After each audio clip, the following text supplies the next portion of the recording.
This is a fake one-sided rivalry.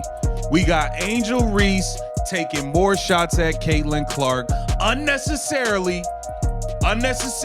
You in Indiana having a great time partying. We see all the clips. Why can't you just do your thing? Why can't you just do your thing? Want to see the exact moment Angel Reese's marketing stunt went sideways?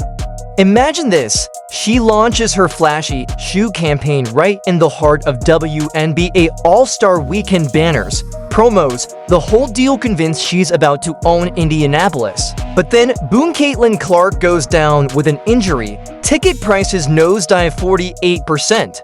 And just like that, Reese's big moment starts looking like a desperate play for attention on an empty stage.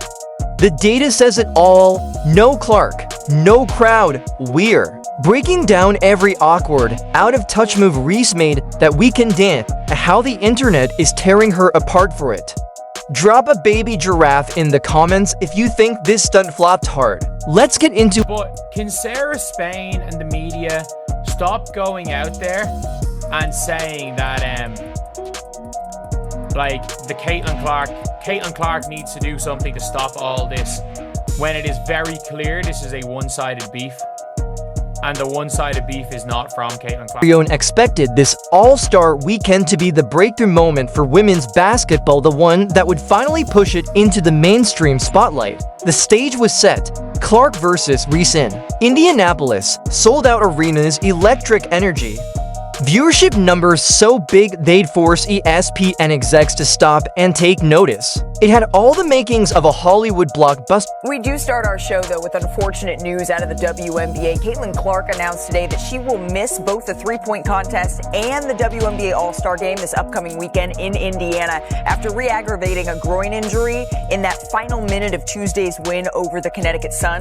Clark had missed 4 games and the Commissioner's Cup final with that groin injury earlier this month, and now will be out for this weekend's festivities, which really stinks for fans, but you know that if there was any way that she... Then, just days before the big weekend, news breaks, CaitlinClark is out with a groin injury. And suddenly, everything starts to unravel. Fans who had spent months planning their trip to Indianapolis, booking flights, hotels, and dinner reservations were now facing the reality that the main attraction was gone. The city had geared up for a sports storm it hadn't seen since March Madness rolled through during the NCAA tournament. Marketing campaigns were already in motion.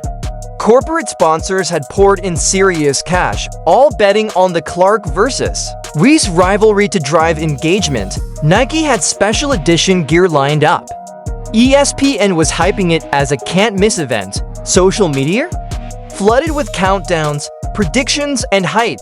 Then it all hit a wall. Story we have been following throughout the past 2 days surrounds the superstar herself, CaitlinClark, the WNBA star, the Indiana Fever star, CaitlinClark. She's going to miss all the action on the court. CaitlinClark gets hurt, and guess what?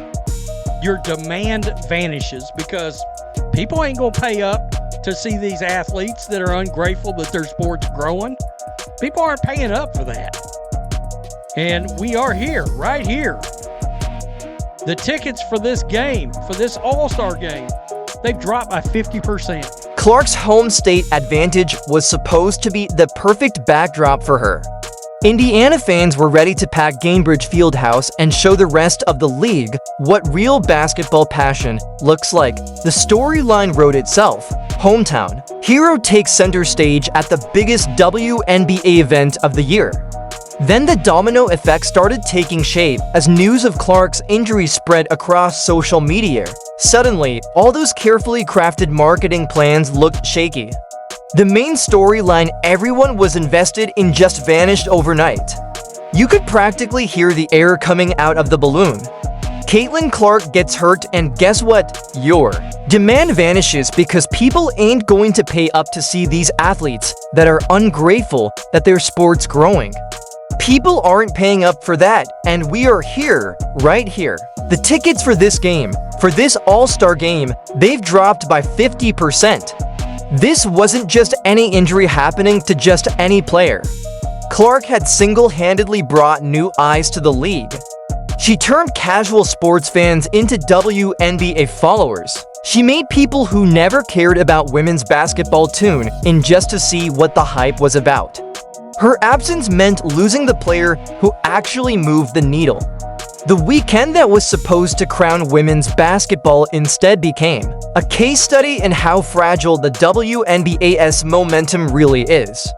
All that excitement, all that buildup, all those corporate dollars betting on record-breaking success. It all hinged on one player being healthy enough to show up when she couldn't. You could see just how much the league's recent growth depended on Clark's star power.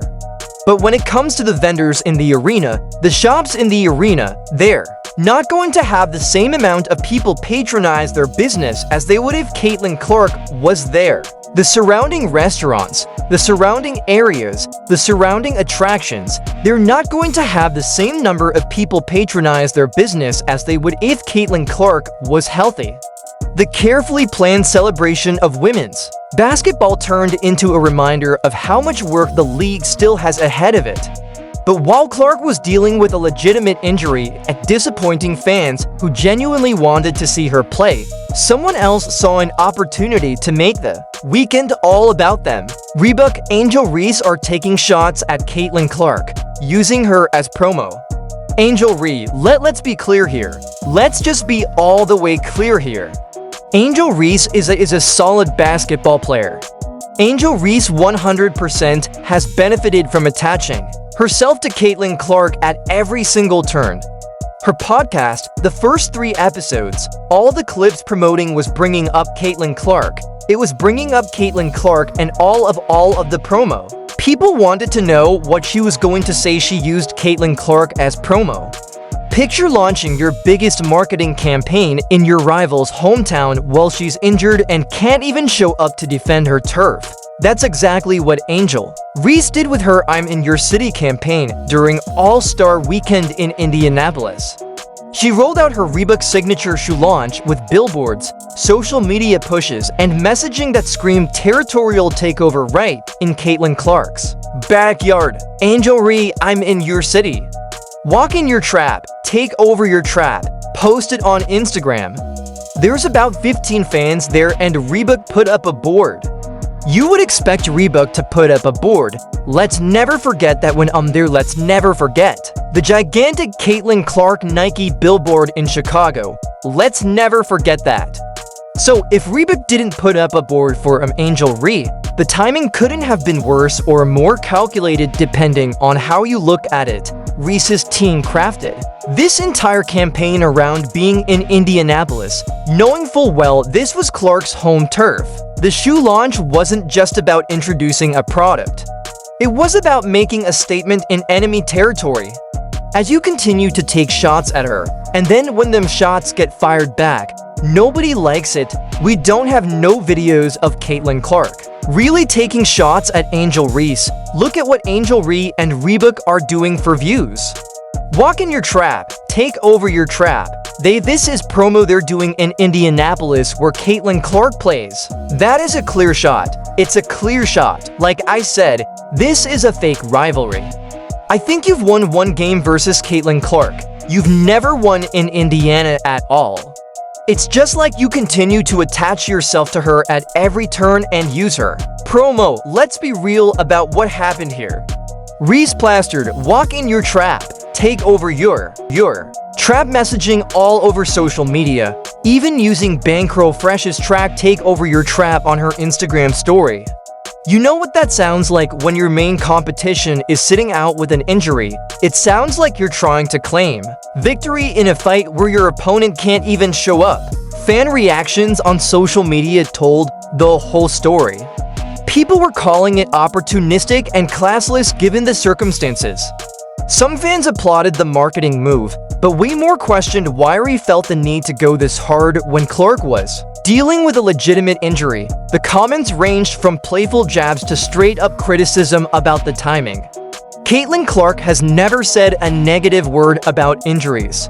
CaitlinClark has never said a negative word or to be honest. To be honest, when it comes to CaitlinClark, she did show up by her actions. Showed up by her actions. She didn't need to say, I'm taking over Chicago.